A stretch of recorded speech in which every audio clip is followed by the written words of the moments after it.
It was a starlit night, with a few clouds about.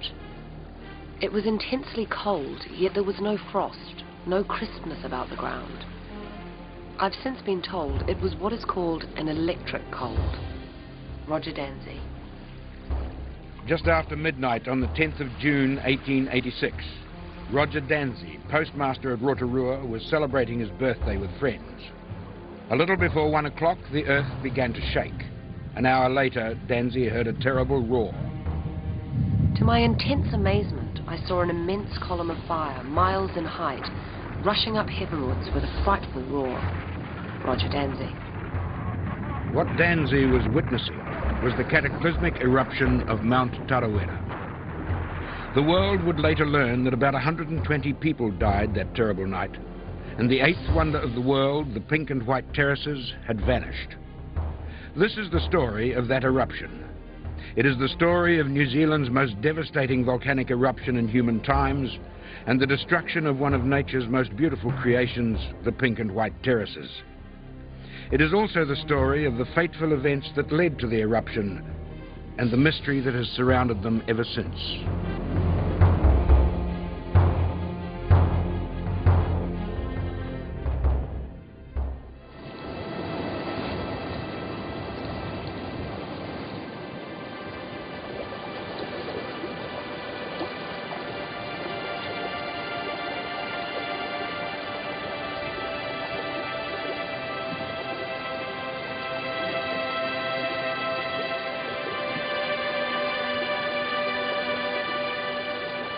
Te atua, mana whitia mātau I te nepo.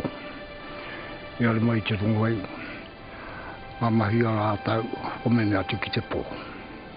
He rātau o mene atu, mui mai I ro te ringa a te mau hoki o te rungurawa. A kia tātou te hungaura, ai tēnā tātou.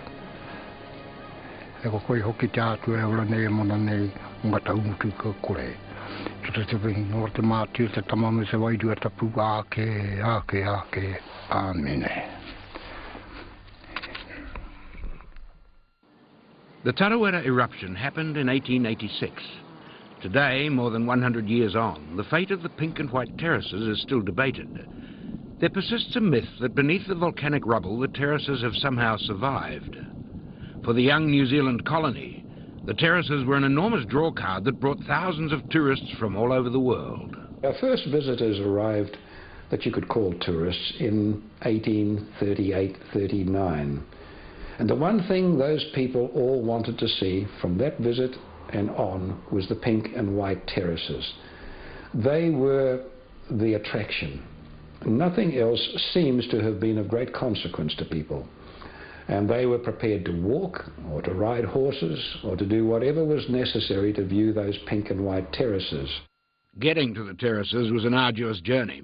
24 kilometres from Rotorua in the central North Island, they lay along New Zealand's volcanic line of fire.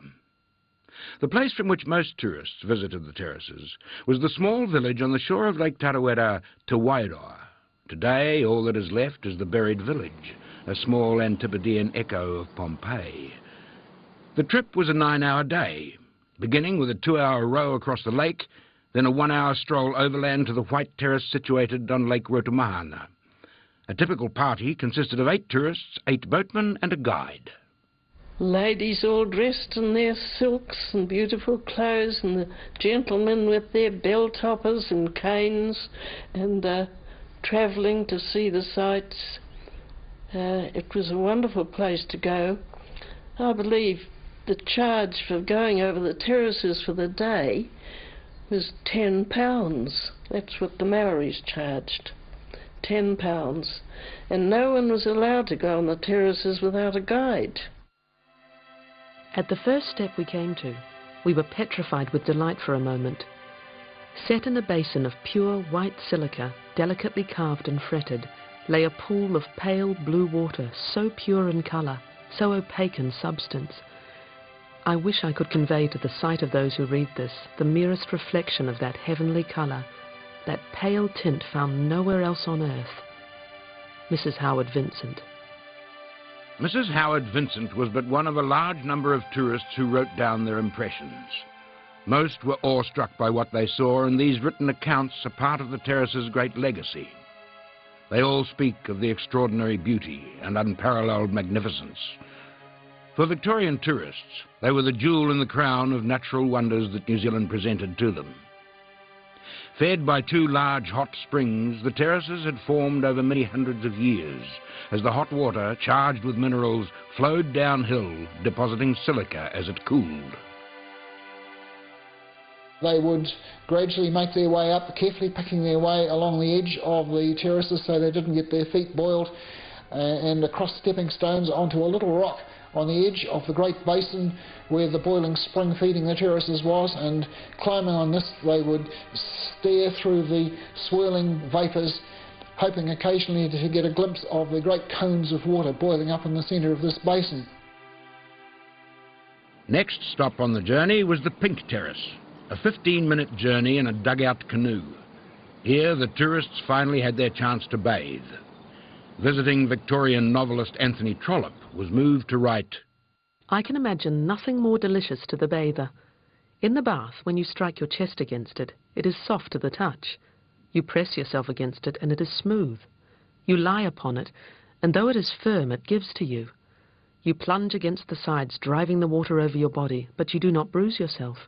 I have never heard of other bathing like this in the world. Anthony Trollope. And where in the world would you ever hear of anything like that? Nature supplying baths of various temperatures. It was the eighth wonder of the world at the time. Little did anyone realise that the mountain Tarawera was being primed to explode.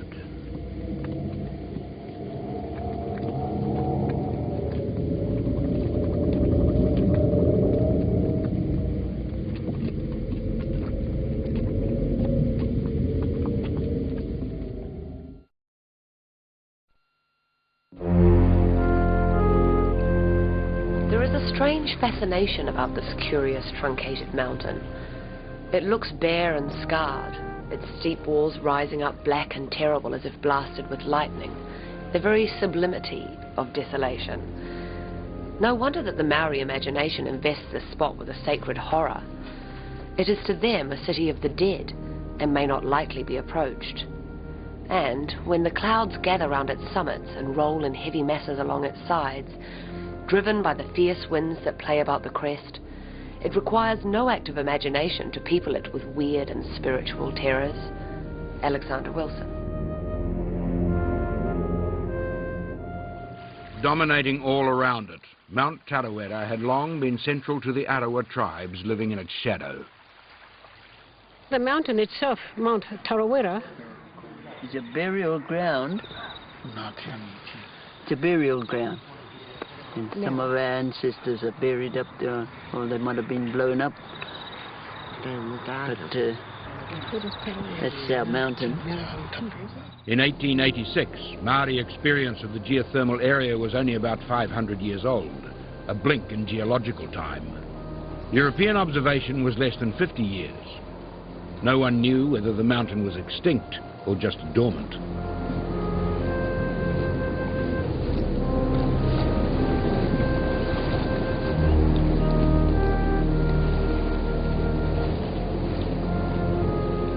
I don't think they had a great fear of it because people lived right under its bulk right up to the time of the eruption. They lived on the two little islands that were in Lake Rutomahana, which constantly rumbled and moved and shifted.